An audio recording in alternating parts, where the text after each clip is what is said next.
Welcome to the High at 9 News Hour, where you will hear from cannabis industry experts and professionals from around the country talk about important topics while shining light on global issues and discussing cannabis as it relates to politics, regulation and reform, data and technology, science, research and medicine, family and parenting, art, celebrities and entertainment, fitness, sports, mental health and wellness, and plant-based medicines and entheogens. Together, we are building a stronger community, fighting the stigma and creating change. With your hosts, Jason Beck and Rico Lamitte, joined by special industry expert correspondents from around the country, and daily antics brought to you by Cannabis.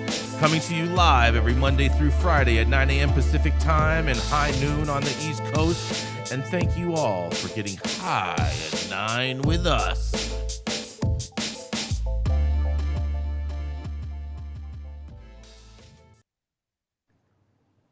Check. Oh, yeah. What's happening? So nice of you to join us today. It's nice of you to join us today. Yes. You want to do the intro? You can do the intro. Who got it? Well, I mean, technically, you're supposed to do it today, but I'm happy to do it. Let's go. Welcome back, everybody. You're now tuned in to High at 9 News. Thanks for joining us, not only to get High at 9 with us, but also High Noon on the East Coast. I'm Rico Lamitte, the dopest dad on the street, and it's Wednesday, April 5th. And today is National Deep Dish Pizza Day because Chicago's 1,500 calorie per slice pizza is the best and worth the guaranteed health issues sure to follow. Even though each slice is 1,500 calories, you're going to remember it for the rest of your life. National Go for Broke Day because 50 Cent said, get rich or die trying, and it only took 9 bullets for him to get to where he is. You can do the same. National Read a Roadmap Day because GPS on your phone wasn't a thing 20 years ago. Remember that. First Contact Day, or is it Chinese Spy Balloon Day? I don't know. Everybody out there watching, please like, share, and hit that subscribe button and follow us at I9 News across all social media platforms. We're live weekday mornings on YouTube and Twitch, audio only on Clubhouse. And if you do choose the Clubhouse route, you can also participate in the show by raising your hand with a brief comment on the story presented. And up first, you guys know who it is. It is the Donald Trump supporting, mink coat wearing, I don't know. Do you kiss your mother with that mouth? Mr. Jason Beck, Mr. Longest continuously operating retailer in the motherfucking game. Come to the stage first. What you got for us, Jason Beck? Oh, yeah. Good morning, Rico. Well, there is one special day that you did miss today. Today is also National. Where did it go? Here we go. National. Where did you go? National Gold Star Family Day, or Gold Star Spouses Day. So we want to send a special love out to all of our Gold Star spouses out there, just because we love America. What qualifies one as a Gold Star spouse? Curious. Sean, define a Gold Star. Yes, and did Donald Trump love Gold Star families? Sean, define a Gold Star. I'm going to define it the most direct way. I mean, is a Gold Star spouse is someone who's lost their spouse, and we got too many of them. Mm-hmm. Very, very true. So we want to thank all the sacrifices that all of those families have made for our country and for our freedoms. And we want to make sure that that definitely is acknowledged today on the show.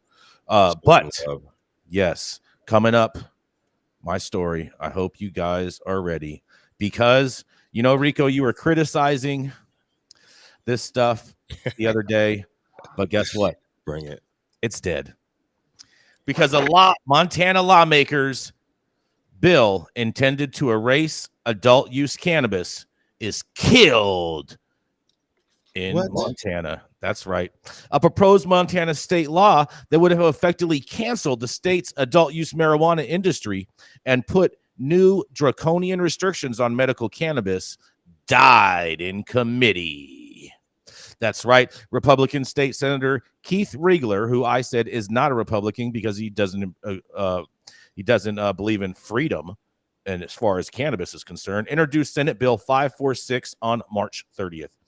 6 days later, a Senate committee voted to table the bill. The Montana Free Press reported the bill's stated intent was to reduce the demand for marijuana sales in the state by banning all non-medical cannabis sales. Montana voters legalized adult use marijuana in November of 2020 during the first year of sales, which began on January 1st, 2022. State retailers rang up to $203 million in transactions, and the Montana Senate expressed concerns about subverting the will of the voters. Opponents included Jason Ellisworth, Republican Senate President, and Jason Small, Chair of the Chamber Business, Labor, and Economic Affairs Committee. Both lawmakers joined the committee's Democrats in voting down the bill by a 6-4 margin, the Free Press reported. And I would say that those are two excellent Republicans right there. If passed, the bill would have raised the state marijuana tax from 4% to 20%. That is not Republicanism. Reduced to reduced to one the number of plants adults may grow at home, and it capped the potency of cannabis flower and marijuana concentrates at 10%. Sponsors of the bill included National Prohibitionist Organization Project SAM, Smart Approaches to Marijuana, which claimed that the only purpose of the patient marijuana products is trying to addict kids, the Free Press reported, which we all know is fake news. But I'm going to digress and see what y'all have to say. And this is Jason Beck reporting for the High at 9 News Hour. What do you all think? So this is a good thing, right? Mm-hmm. Oh, yeah, it's a good thing. Very good. Yeah. I told you this was a bad bill, and the fact that the guy that introduced it called himself a Republican, I said should be ashamed of himself because he's trying to restrict people's freedoms. It went against the children. Not to mention they're trying to raise taxes, which is not a Republican thing to do. It's a Democrat. It is when it comes to cannabis. Yeah, it is. No, it's not. It definitely went against the voters' will. You know, the proposed restrictions, the tax increase, the involvement of, what was it, the smart approaches that they were trying to do. Yes, smart approaches to marijuana, Project SAM. Yes. So the intent, this was, the best decision they could make with this, cutting this bill, I think. I agree. And shout out to the two Republicans that stepped aside to vote alongside with these Democrats to kill this bill. Yes, Sean, what do you have to say on this? Bipartisan. Can you hear me okay? Yeah, we hear you just fine. Is that all? You just wanted to make sure we could hear you? No, this is the dumb shit we're going to put up with now. Because these type of bills are going to break out across America, pushed by the same assholes who got us into this mess. And they're going to use the total dysfunction that the tax and regulate Ethan Nettleman progressive clown group has brought to the table as the reasons we shouldn't do this. And all they're going to do with their THC caps and their lack of home grows, and we'll talk about this later, is fuel the fucking black market, because this is all regulatory capture bullshit. Because as dumb as the fucking policy being put out by these clowns is, look at the left, look at places like Florida with these stupid initiatives that are going to stimulate. They're all going to be the universal name should be called the black market stimulation fucking initiatives, because that's all the shit's going to do, and that's going to be the markets for the people. Amen. Shouldn't it be called the Freedom Market Stimulation Act? No, the freedom market is, you know what economists call black markets? The true free market. That's the freedom market. It's disintermediating dumbass government policy between the supply and demand that's going to happen, because fucking black market dealers are like cockroaches. You cannot snuff them out. If anything, the drug wars told us in Central America and Mexico, where we've stimulated a disgusting war on the brown people down there with our dumb policy. I don't know what the fuck we're thinking. They're not thinking. Yeah, they don't think that everything is right in front of them right now. That's what matters. They don't care about the future. They try to erase the past and what's going on right now and what gets them back in power, what gets them more money into their coffers. That's what they care about. The old saw about let's save the kids. Your kids have access to better weed than you do. So shut the fuck up. In your high school. Oh, Manndie, do you want to touch on that? Yeah, actually, it's a really interesting situation because I have a 16-and-a-half-year-old. He's a sophomore in high school, and his friends are very well aware of what I do for work. But just being fully transparent, I mean, these kids definitely have access to it. They are willing to pay much higher price tags for accessing it too. I mean, wasn't that because they steal their parents' money? I mean, it's a number of things. I think kids just have natural access to funding a little bit more. I mean, can you imagine if we had Apple Pay and Venmo when we were teachers? Like, kids can literally order stuff online now and have it delivered wherever they're at. And that includes cannabis. That includes cannabis. kids My just stole son my literally stash, Mandy. shared with me that there are delivery services that will deliver just around the corner from the high school where I live. My kids just stole my stash, Mandy.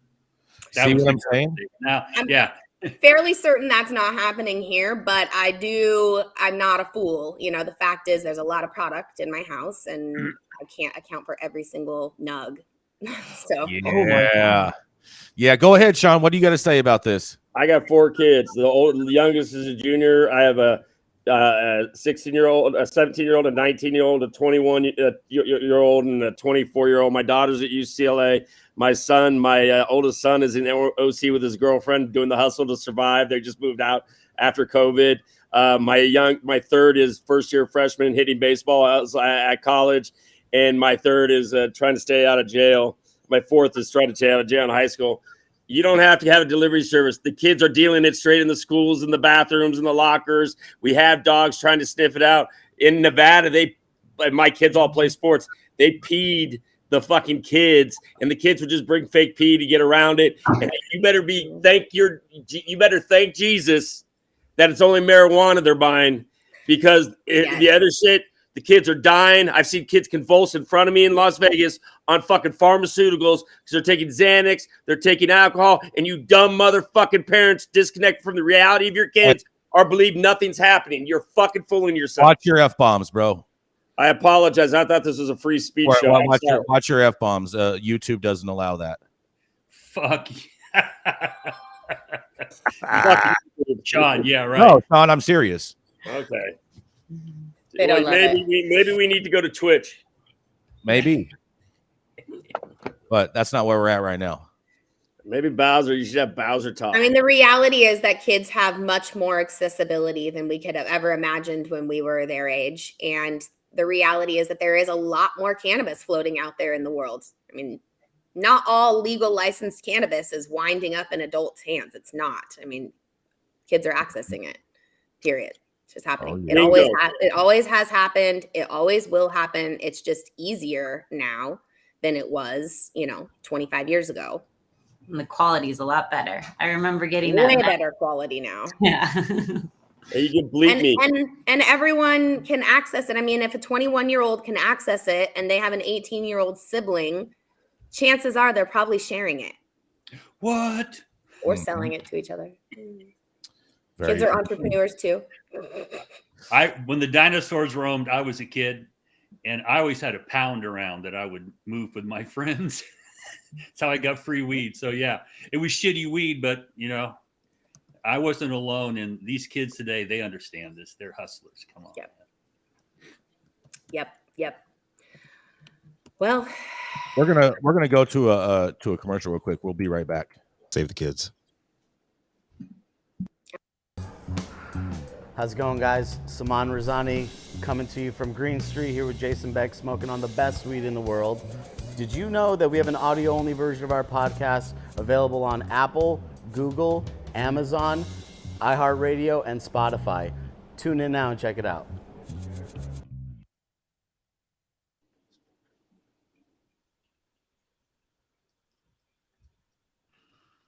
Hello? You guys there? Rico, you got this? You having a seizure or something? Nah. Okay. You gonna introduce me? Yeah, coming up next, it is the dope dad himself, Rico Lamitte. When he's not having internet problems and getting onslaughted by the internet cartels, you can find him moving boxes because he's been moving into his new abode. Are you in your new safe space yet, Rico? I'm in my safe space. All right, so hopefully he's bunkered down. I have no idea where my real microphone is, but how do I sound? Do I sound good? Good? Amazing, bro. The internet sound like Keith Sweat. Don't get me started. Yeah, it's the dope dad himself, Rico Lamitte. All right, everybody. So my headline today is bringing good news from the place they call Jason Beck White Gucci. That's right. The city of Detroit, Michigan will finally have access to legally sanctioned consumption events. Detroit City Council granted approval to its first ever festival allowing legal consumption, the 420 Cannabis Music Festival, which will be held later this month. Not on 420, but April 29th. There was actually the third iteration of the D's block party style event with several DJs and live performances. This will be their first held with legal consumption permitted both in and outdoor from noon until the end of the day. The approval process has been drawn out, and they will be missing the actual 420 quasi-holiday that all of us love. Members of Detroit City Council said that they appreciated the transparency of the process and the fact that DNG Ventures, who will be producing the festival, had produced other smaller regional events in the state that had gone off smoothly. Per Green Market Report, the company said it was their 6th event so far in Michigan, and other cannabis-centric events had less fighting and fewer arrests than those centered around alcohol. They did not mention how many fights and or arrests were normal for Michigan events, but they felt it was necessary to add that little tidbit. I might have to add that, so awesome for them. Detroit City Council President Pro Tem James Tate, who helped rate the city's cannabis ordinance, said this: "We see other cities taking advantage of this opportunity, and now we're celebrating the opportunity for the industry to grow in the city of Detroit." He said that the festival's approval was a way to fully execute the city ordinance and follow City Council member Fred Durhall in his remarks too. He said that it was a way for them to follow the will of the people as God has tended them to do. But not all on the council was without concern. City Council member Letitia Johnson asked whether the festival was required to have bud tenders or people who were actually trained to monitor consumption at the event. I don't think she knows what a bud tender is, but whatever. Nobody had an answer to that question for her, and she seemed very disgruntled on the call. While it's not required, organizers did say that state laws limit how much cannabis a person could purchase, and that would be in effect. Michigan state requirements for holding the event include private security, city permits, and a business license, in addition to the council vote, and this was approved 7-0. Council members Scott Benson and Gabriela Santiago Romero voted present and did not put their votes forward. My experience with these events, they've been safe, they've been fun, and they've been entertaining. And that's it. He did not vote. That was council member Coleman Young II. But he looks forward to other events like this in the future. So big shout out to Detroit. They finally get some consumption license that are some consumption events that are actually legal. I'm sure there's been absolutely an abundance of them that are not, that have been less than legal. So I guess it's a good thing. Progress is good. Big shout out to them. And I'm interested in hearing what White Gucci has to say about the 420 Music Festival, which will be held on 4/29. I'm Rico Lamitte, dopest dad in the street, for High 9 News. I mean, is this stoner time, Rico, that maybe they just couldn't get the permit in time for 420, so they decided to have it on 429? Sounds like it, dude. It's like in December. It's like over all month is Christmas. It's like almost it's just about 10 days after the fact. It's just that's crazy. Listen, I like the extra celebration. Okay, October when my birthday is, it's the whole month. Christmas, the whole month. 420. Cannabis Christmas, the whole month. Right. The dirty mitten. Are you going to be headed out to Detroit on the private jet, Jason, to check out 429? What's your carbon footprint on the streets? Like Gucci just may be there. Yes. You never know. Stranger things have happened. What was that, Sean? What you got for us, brother? I was wondering what his carbon footprint is on that private plane, but ain't no one worried about a carbon footprint because global warming doesn't exist. My daughter wants to slap you for that. Hey, she's one of those UCLA. Yeah, that's fine. She's indoctrinated, whatever. Hey, but this is really important here. Listen, cannabis doesn't heal. Cannabis is a tool. You know what heals? Connections. You know what my vets miss more than anything in the world was our chapter meetings. And we had to shut them down because of COVID. And we're lucky. We need sponsors. We can't even find places that will host them. It's difficult, but we're going to restart here in the spring and when the weather gets better. Connections and bringing people together is what brings happiness, family, community. And we're missing it in America because we have people who want to lock us down and prevent us from being adults and getting together and using our own free fucking will. Excuse my language, beep it. I apologize. I'm getting better. I 100% agree with you. It's all about keeping the culture alive, keeping us connected as humans. I mean, obviously, you know, my main role in this industry is working for Event High, and that's exactly what our goal is here, is working with event organizers. So I'm all for this event, for how they're doing it. And look at the reality. How many fights do you see at a cannabis event? But yet you go to a music festival with a bunch of alcohol, and there's fights left and right. People are getting kicked out. Like this is exactly what we need. Yeah, I just love how that's such a Detroit thing to say. Our cannabis events have had way fewer arrests and way fewer shootings and fights. I mean, it's alcohol facts. events. Talk to any security team. Yeah, talk to any security team that is hired to work a cannabis event versus an alcohol-based event, and they will tell you their job is easy at cannabis events. The biggest pain they have is directing people to the bathroom and passing out lighters. Right. Passing out chocolate too. Yeah. Alcohol is liquid stupid. You can't fix that. And you go to a bar, be a bouncer at a bar, you know, it's liquid stupid. You got to deal with idiots drunk all the time. Smoking weed doesn't have that problem. So we should be promoting it rather than nitpicking every little detail. You know, I'm going to watch you. You're going to smoke too much. You're going to be too high. Fuck you. Just sorry. Yeah, screw you. There we go, Dale. I'm trying to watch my language here, Jason. Yeah, we're monetized now. So unless you guys want to subsidize the show, I highly suggest you guys fall in line. Yeah, well, Sean and I were in the military, and I did 5 years. That's not an excuse. Sometimes F-bombs. Excuses are like assholes and everything. Hey, can you say that? Hey, Jason, it's my mental illness. I'm on the ADA. You can't do a damn thing about it. Okay. Yeah, no, I can't. Listen, you know I'm disabled too. I was born disabled. My medical file at the VA is no shit. The Social Security disabled person calls my wife because they're taking forever on my claim, and she goes, "Ma'am, can you give me help?" And she goes, "What?" She goes, "I have your husband's file in front of me, and it's over 15,000 pages. I don't even know where the fuck to start." Really? What? Really? Yeah, and by the way, I apologize. I used the F word there. I shouldn't be doing it. But the funny thing about it, no, Sean, this is not cool. It's not cool at all. No, what's cool is I had the VA, and they literally have seen me maybe how many 5150s? About 15 days on the mental side, and they have 15,000 pages of paper. What kind of government craziness is that?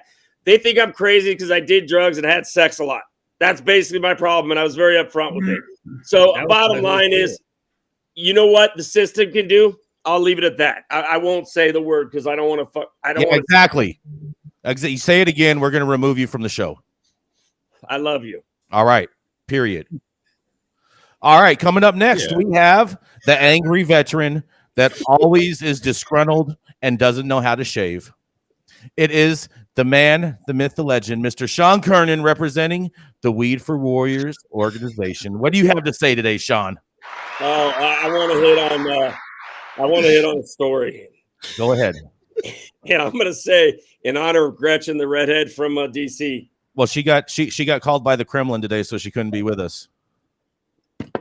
So in honor of her, I am going to pick Marijuana Moment. I don't even know the headline or the story, and I'm not going to read it because I don't want to give credit where credit is due because we all have a sense of humor here. But about the Florida initiative and what True Leave is running on the ballot. And it ties into everything on here. It bans or doesn't allow home grow. What kind of regulatory, oligopolistic, insane type of stuff is this? And what better way to spit on the graves and stab in the back our veterans who are dying at 44 a day, according to the new study? Well, I think Miss True Leave needs to look in the mirror because we're going to mobilize the veterans and shut this down like we didn't do in Prop 64 in California. So bring it on. And I'll leave it at that and shut up. Shut the fuck up. Excuse me, in honor of thing. You want me to leave? I'll leave. Bye, Sean. Have a good day, bro.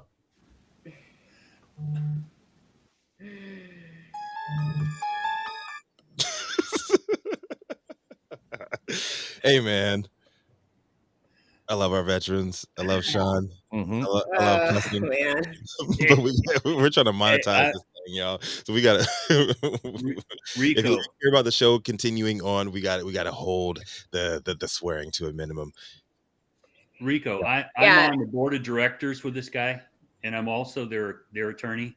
So we have some meetings where not a lot gets done, ranting and raving, and it's like, okay, so I'm used to it because I am a veteran too. But we do have some serious issues, and mobilizing the vets, we've been very successful. Sean has been very successful. Weed for Warriors. Yeah.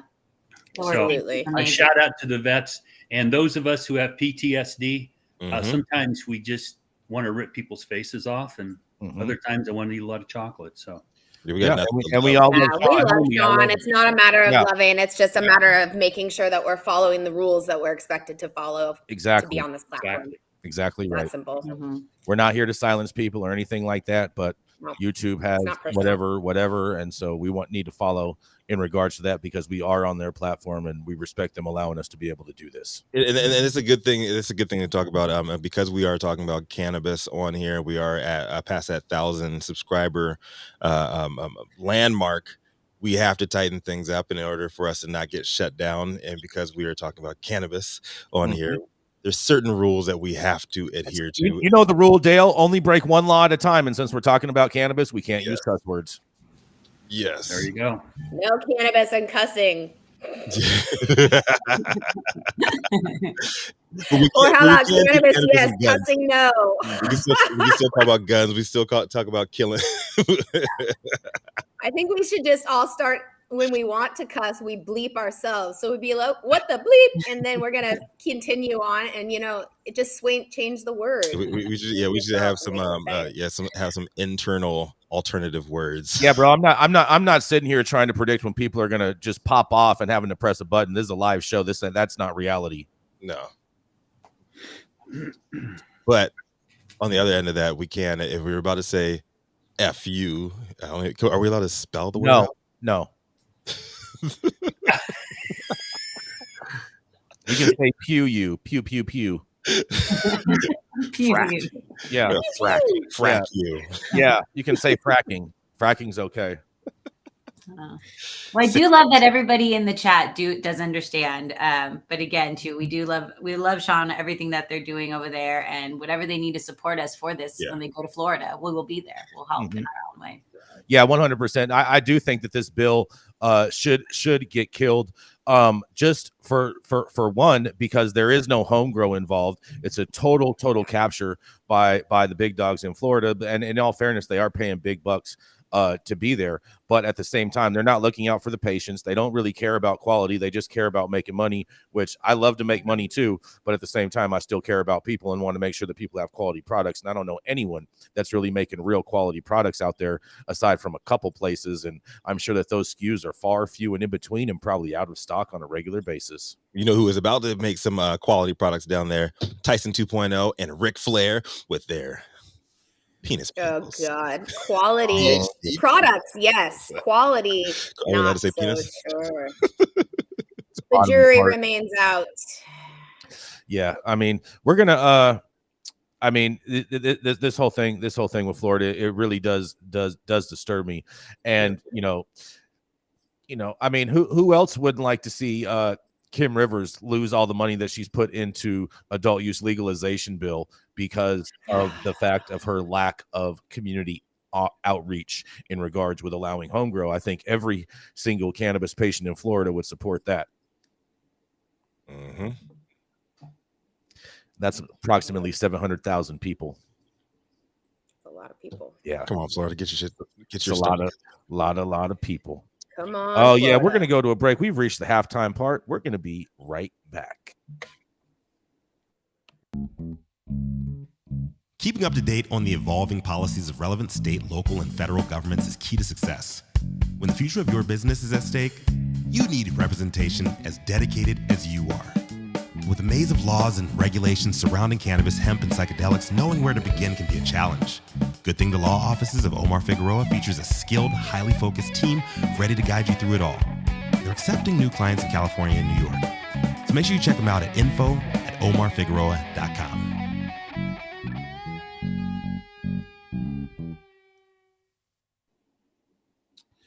Oh yeah.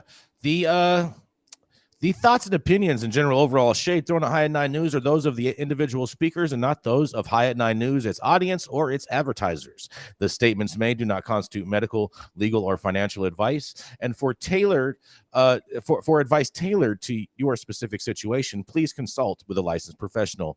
If you're an easily offended person, this show is probably not for you, and maybe you should go to speech therapy class.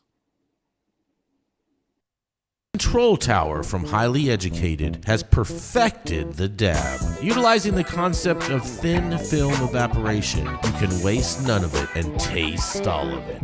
The micro texture of the SE pillar increases nucleation at elevated temperatures. And with the tower propelling at 2,600 RPMs, it's certainly the most efficient dab experience to date. The Control Tower from Highly Educated.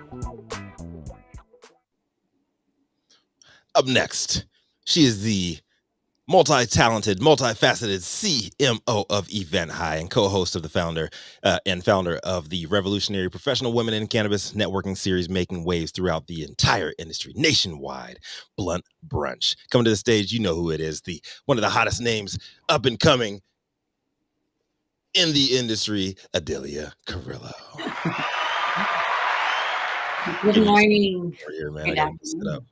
It's all good. Okay, today's article. So Washington bill would ban pre-employment drug testing for cannabis. So Washington state is set to become the latest U.S. state to ban pre-employment drug tests for cannabis, as the detection of THC in the system is seen as an inaccurate way to measure impairment. So Senate Bill 5123, sponsored by Democratic Senator Kiernan, would ban pre-employment cannabis tests, a move seen as a victory against discrimination towards people who use cannabis by Kaiser. The bill would only apply to pre-employment drug testing, with random drug testing and tests following accidents or suspicion of impairment still permitted. Proponents on the bill argue that drug testing for cannabis is an unfair way to limit the workforce and discourage qualified job applicants, particularly those who use cannabis for medical reason. However, opponents believe that the issue should be addressed by changing drug tests instead of introducing legislation. An earlier version of the bill had exemptions for industries such as airline industry over safety concerns, as well as federally regulated positions that typically require drug testing, with further exemptions added by an amendment from Republican Senator Curtis King. Now, it states in the article, and what we've all known is the accuracy of drug tests for cannabis have long been debated, with researchers claiming that cognitive impairment can last from 3 to 10 hours, whereas cannabis metabolites can stay in the system for up to 30 days.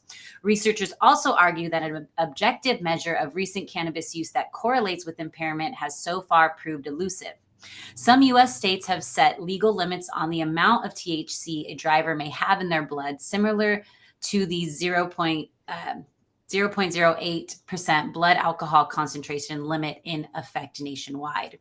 The bill is currently making its way through legislative process and will need to pass a public hearing before returning to the Senate for a concurrence vote. If passed, the bill will be sent to the governor's desk for signing into law.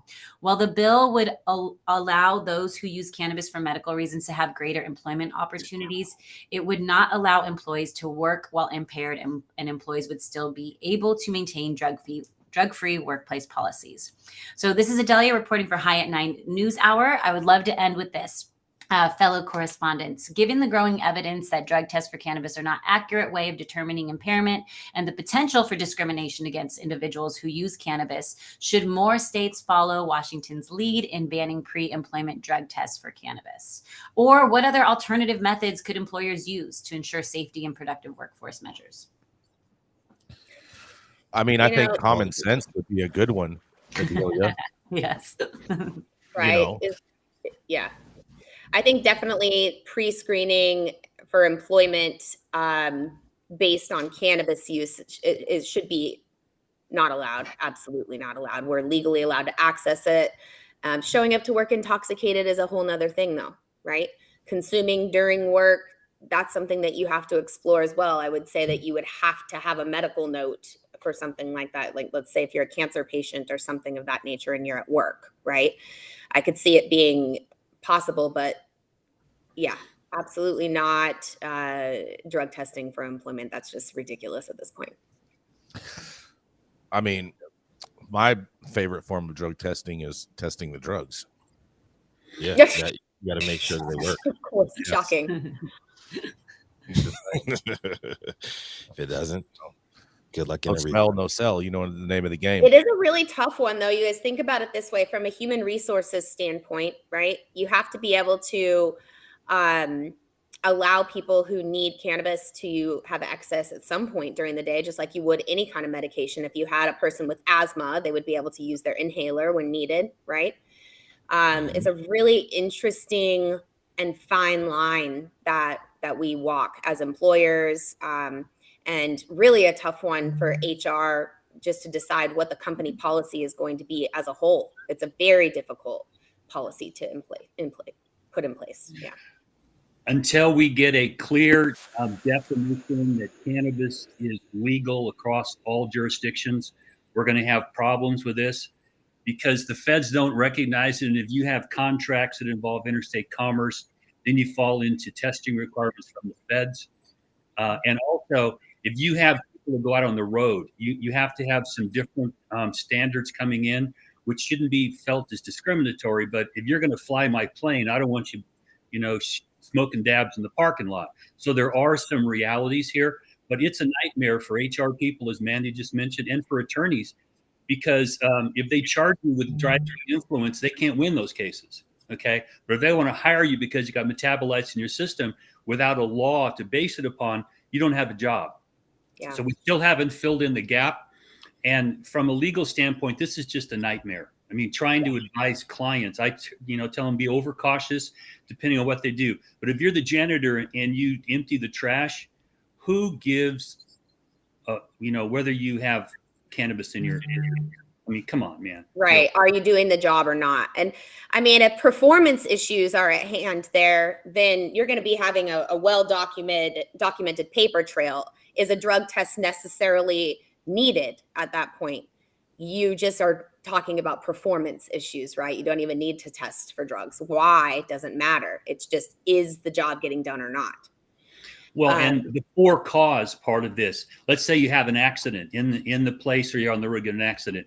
They're going to demand we have a drug test. Further, the insurance companies want to know, is this person under the influence? Can we capture evidence right now to make sure that we're not going to get responsible for something just because somebody was smoking weed the night before?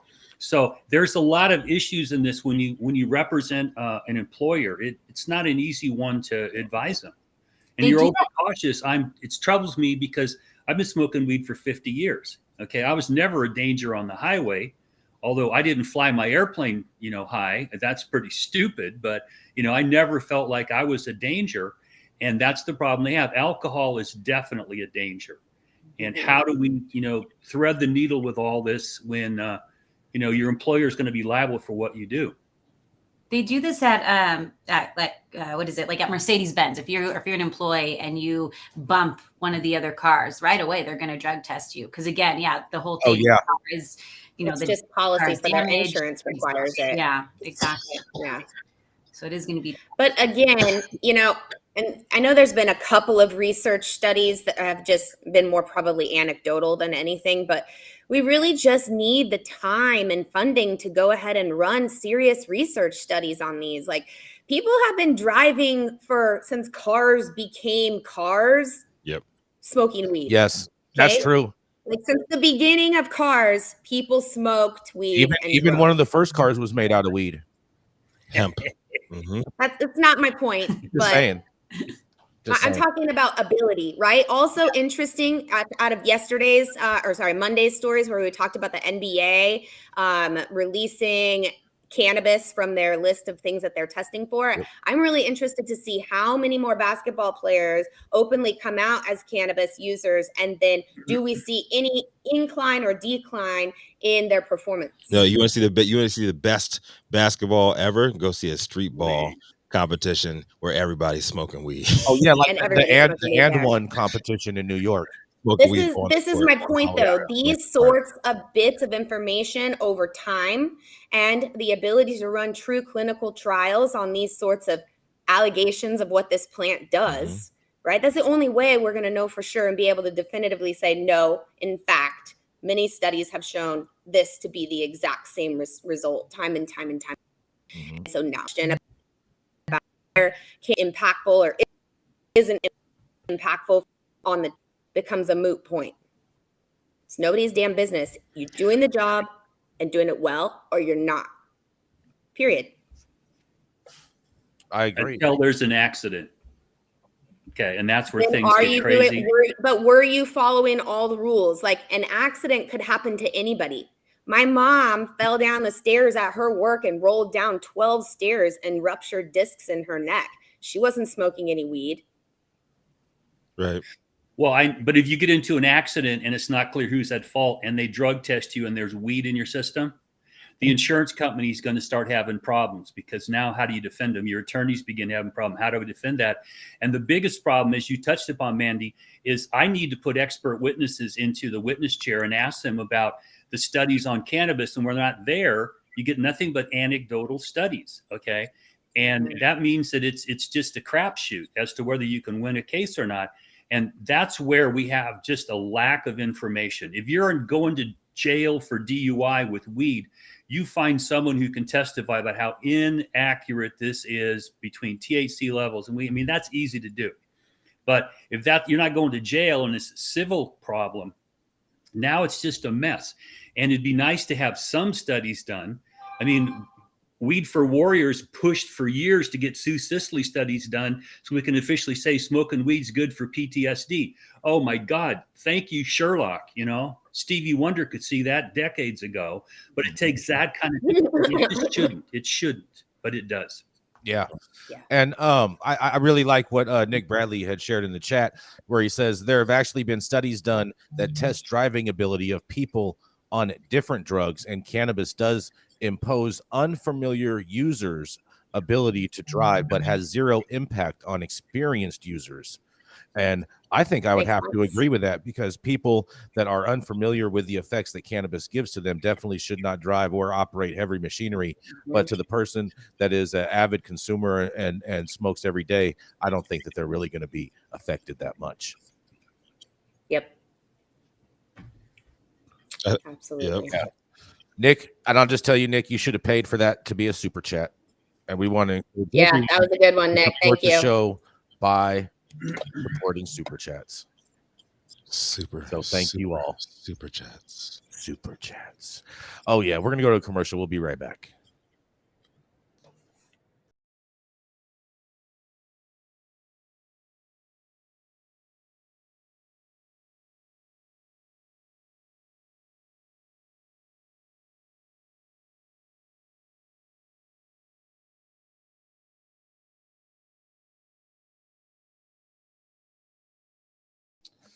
Coming up next, he's an attorney and founding partner at Armada Law Group. And not only that, but is he a lawyer, but he also did some time for a cannabis crime, spending a number of years in the feds for just giving out meds. That's right. It is the Armada Law professional, Mr. Dale Schafer. Hey, good morning, everybody on the West Coast, East Coast. Good afternoon. First off, shout out to Sean. Love you, brother. Smoke a blunt. Take a dab, relax. We all love you. We'll be getting back to you. Also want to let you know I'm going to be in LA next week with my daughter, and we're available for consultations. If you want to see one of us, have a consult with us, get a hold of the office, and we can post that information. My attention was caught yesterday by a Law 360 article about Steep Hill, puffing up testing numbers, and this was in Arkansas. And I brought this up several months back in California, where consumers used our Unfair Trade Practices Act because they were puffing up their THC numbers. And some got my attention. And it seems that an individual had sued Steep Hill and a couple of cultivators for, basically hiring cultivators to come in, select product, puff up numbers, blah, blah, blah, blah. Pain patients said I couldn't get adequate treatment for pain because you put out bad weed. Okay. But I read it and something didn't make sense, because the headline is it goes federal. This suit goes federal. So I read it, And there was a petition to remove it to the federal court. And I read through the lawsuit and I went, this makes no sense to me. Why someone's removing the state case to a federal court. And then last night, 360 put out an article, let's fill in the gaps. It seems that there's 3 people that were patients in Arkansas sued in federal court last July. Okay, and they have an Unfair Trade Practices Act like we have in California. It gives you attorney's fees if you don't win. And they went to federal court, and it looks like they sued because, are you ready for this? It's a RICO violation to be out selling weed. So they went to federal court and they filed under RICO. Okay, which, in my gut irritates me. Why is the weed industry suing each other using RICO? But that's another story. So it seems that in February, they went to federal court and said, oh, we want to dismiss without prejudice, which means we want to be able to come back if we need to. We want to go to state court. And the federal judge said, okay, but if you file in state court, you may have to pay the attorney's fees for these defendants that you drug into federal court. Okay.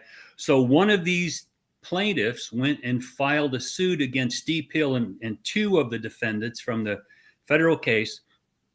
And they promptly drug it back up to federal court. So the federal judge can be asked the question, well, how much is it going to cost them in attorney's fees for dragging us around by the nose here?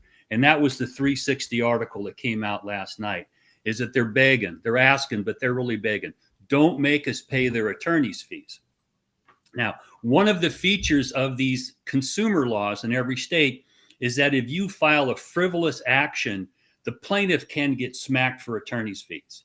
But if you prevail in any way, then the other side has to pay your attorney fees. That's what brings all the attorneys in. Without the possible attorney's fees, no one's going to file these suits. No one can afford to fund them. So what we have here is gamesmanship, and it may cost these plaintiffs because now they're saying, oh, it wasn't frivolous in the federal courts because this violates federal law, and they want to pursue RICO, which again sticks in my craw. Why are we cannibalizing each other using these damn federal laws? If they puff up the amount of THC, fine, catch them, sue them, make them disgorge profits, blah, blah, blah, blah, blah. But getting the federal courts is a dangerous zone, a very dangerous zone to drag your fellow cannabis companies into. So this will be another discussion we'll have going forward, but this continues to roll. Steep Hill seems to be in the middle of this. Somehow they end up inflating their numbers by 50% or more, and then people sue them. So that's the beginning of the next round of this story. Throw it back out to you guys. What do you got to say about this? I didn't know Steep Hill was still around. Yeah, I thought Steep Hill went under a while ago. They got a license in Arkansas? Well, they changed the name to protect the innocent, call themselves a new name, but they do business as Steep Hill, Arkansas. Well, that's not calling yourself a new name, Dale. Well, if your but if your corporation or LLC has a new name and you DBA, then you're not suing Steep Hill, you're suing. Let me tell you something, Dale. They know exactly what the hell they're doing. Oh, I know they do. Yeah. I play the game of setting up corporations and businesses to limit liability. I know how to do that. I know. We all know you're the lawyer. Yeah. Yes, we know. We know. But we know that's a workaround. And when you're doing business as what you were before, you're still doing business as, in my opinion. And I think any jury would agree with that. You would never get past the judge. You would be dismissed. And that's why it doesn't matter what you think, Jason, because when you walk into court, this is what your friend Trump's finding out, that when you walk in there, the best to do is shut your mouth and let your attorneys talk, because otherwise the judge is going to hit you right in the forehead with his mallet. Yes. Wouldn't that be awesome if judges actually did that in courtrooms? They just walk up to you and be like, bunk. I wish they had a rubber Bible, because they always say throw the book at you. Well, I was in federal court when I was a brand new attorney, and the guy two people ahead of me was standing in line wiggling his keys in his pocket, and the judge looked at him and said, bailiff, he doesn't stop making that noise, put him in handcuffs and take him away. And I went, holy, I better talk the King's English and be on my best behavior today, because this guy ain't playing. Mm-hmm. And that's what happens when you're a marketing genius and you get your ass drug into court, because no one wants to hear it. They shut your mouth, and I'm sure that he's being told, Stick a sock in it, Don. Stick a sock. Yeah, he looked very, very docile yesterday. Just put it that. Oh boy. Put it at that. My mom used to slap the crap out of me when I acted badly, and I don't think his mama ever did. So Yeah, Donald Trump looked a whole lot like an internet gangster yesterday. Yeah. Talking about that yin yang online. Teflon Don now. Walked into Here's jail, somebody. walked right out. You know what I mean? he looked like a wet rat. Had And a big parade outside. The whole circus was outside, both sides. And did The you whole see the thing. picture? Oh, definitely good choice of words. The Yes, circus. you see The whole thing was picture? the whole thing was a Kathy Hochul style photo op, because apparently he could have done the whole thing on Zoom, but he wanted to play a victim and he wanted to go out there, Yep. look like a Oh, loser. bro, it was great in front of optics. It was everybody great else. optics. And like, who cares? You're flying up there on your PJ, flying back on your PJ, going back to Mar-a-Lago, and Yeah, his doing a supporters big, paid for it big with that announcement in the $1.5 million bathroom. that $1.5 million Well, that but- he raised, like paid for. He does not exercise a lot of grace in the realm of trying to save federal or government funding in any way. It's spare no expense at my fame. Like, Well, that's literally how American- this it's the guy American operates. this should put to rest any idea that these DAs and U.S. attorney are working together, because this is not the first case that should have been brought. That's not the first one should have been brought. No, he's But going to walk. they did it anyway. He's You going can't to walk. say they're working together, because I would have told him, no, hang on to that for a minute. Let somebody else charge him first. But You know what they say? If you're going to try to take out the king, you better make sure you kill him, or else he's only going to come back stronger. And that's exactly what's going to happen. I thought it He's was already raised over $8 million off of this. King. You best And not so- miss. Just is what it is. He's going to be your next president. yeah, He definitely is not. Mhm. So Hate it or love it, doesn't matter. It's reality. we got an ad to go to. Do we have an ad? I don't think we have another ad. All right. Yeah, we're Well, up going next. Up next. Rico got shook for a second. Didn't know what was going on. I'm just like, yo, like I'm trying not to cuss. Yeah, thank you. We appreciate that. We appreciate that. I'm trying my best not to cuss here. Gotta reprogram my whole mind and shit. Oh. Yep. See? And, well, we do want to thank Anna for this recent super chat. Corruption in Long Beach. Check IG for proof of it. It is going down. There's a lot of corruption. It's actually the same thing that's happening to Elliot and Anna. That's happening to Trump on a national level right now. Well, I mean, is it Political prosecutions by overzealous prosecutors and agencies. Yeah, y'all gotta. We wouldn't be here woke up if there. Richard Nixon had been prosecuted. Okay, and I remember Gerald that Ford. guy.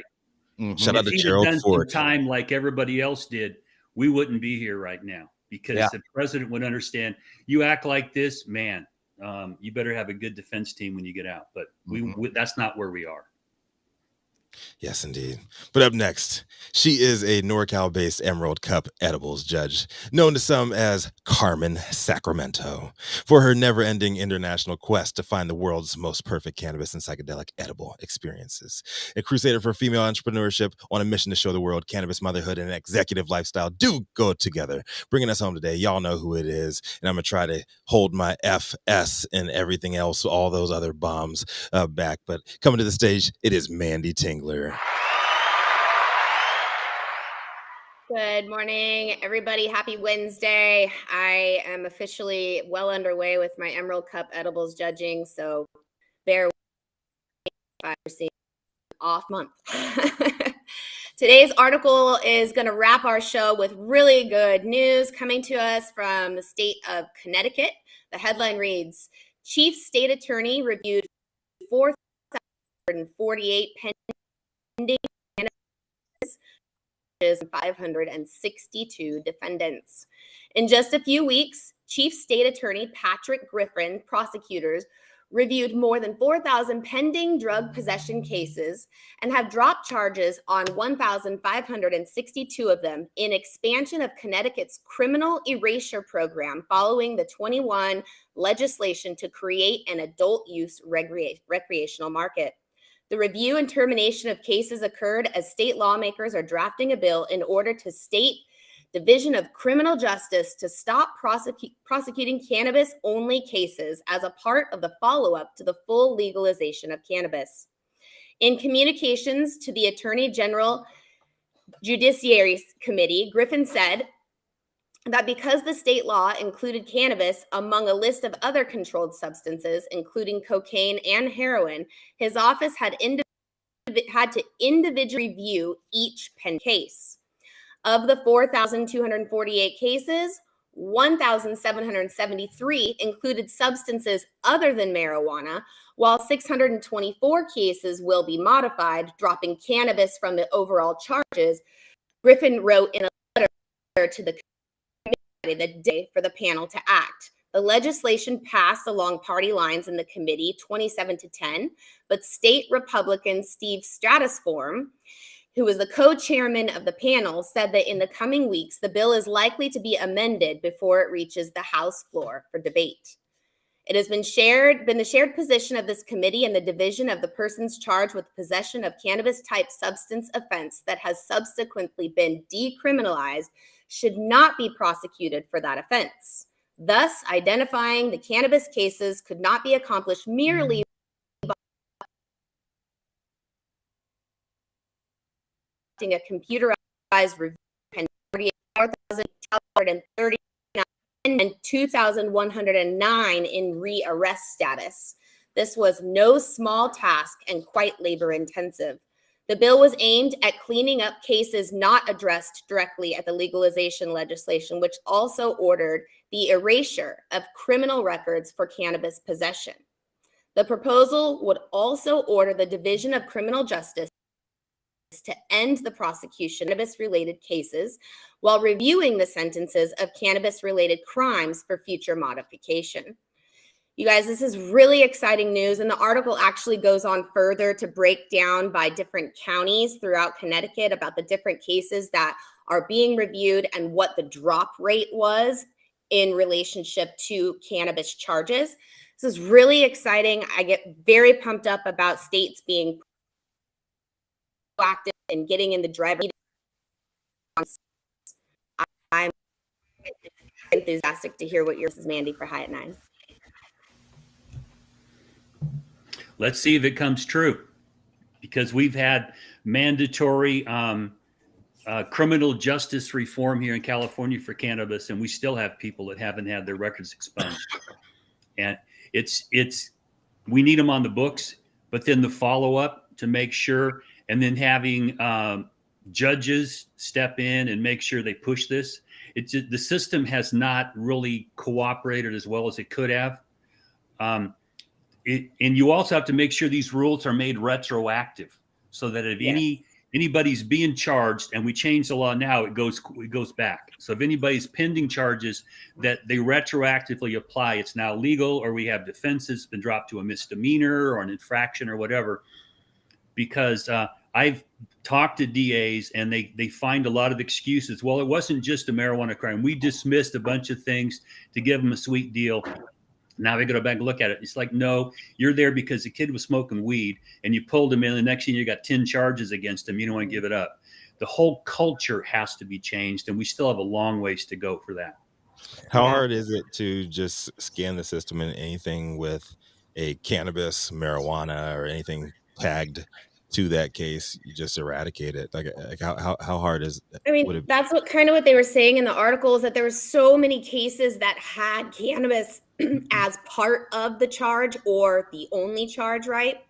Mm-hmm. And so they're saying that they're erasing all of those charges, and if there's additional charges for other substances or something else, guns, whatever, those are still going to stick, right? But they're taking away the cannabis portion.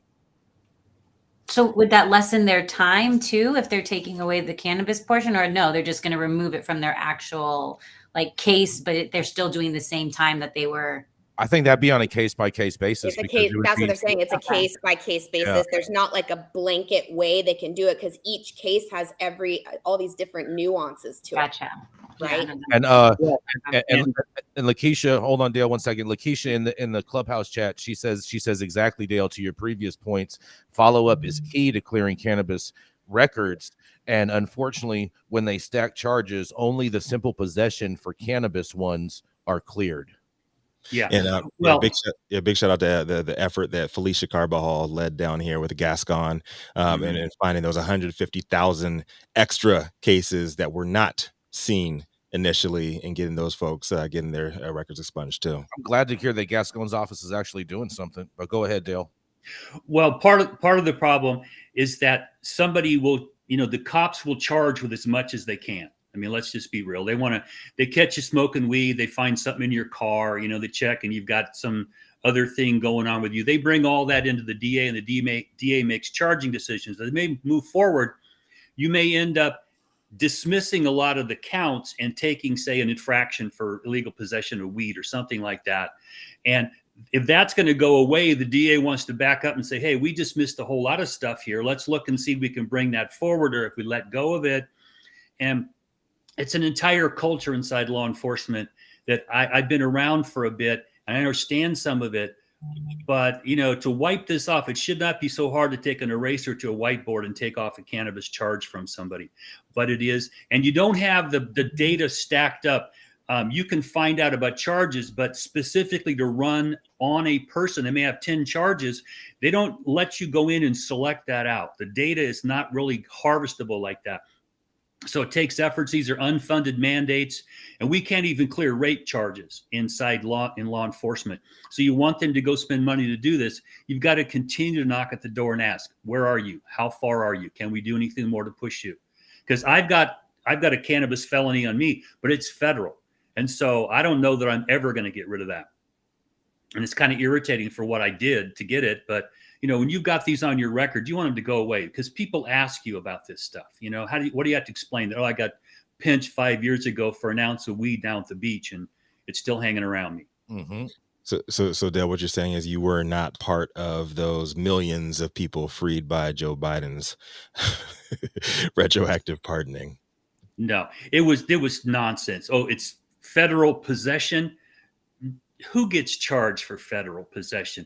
When you get 100 plants, you're looking at a minimum mandatory of 5 years. That's where they're going to spank you. The only people who get charged for federal possession, Dale, are It's people that get caught with weed. Very small. Only people that get caught with weed at federal parks and stuff like that. It's like low, very, very low level. That's the only people that it ever happens to. And they tend to be the federal equivalent of a misdemeanor. And none of those people are in jail, as we saw, because President Biden's pardons or clemencies, whatever it was, only gave them that ability, and therefore released no one from jail. Well, President because Biden's it was safe to do, Jason. He still doesn't like weed. I was you trying go to back make to the point that it got no one out of jail. Yeah, well, but he has not been an advocate for this, going clear back to the Reagan era when he was in favor of minimum mandatories. And I totally agree with you on all that. I wasn't even trying to go down that rabbit hole. Yeah, it was a way to say we did something when you really didn't do anything. For people who got their pardons, I think it's wonderful. But for the rest of us, like, this is, I'm trying not to cuss today, guys. Thank you. We appreciate it. That's some bull skit. Yeah. Oh, it is. Yeah. Bovine scatology. Let's use that word. We're talking about scat. Scatology.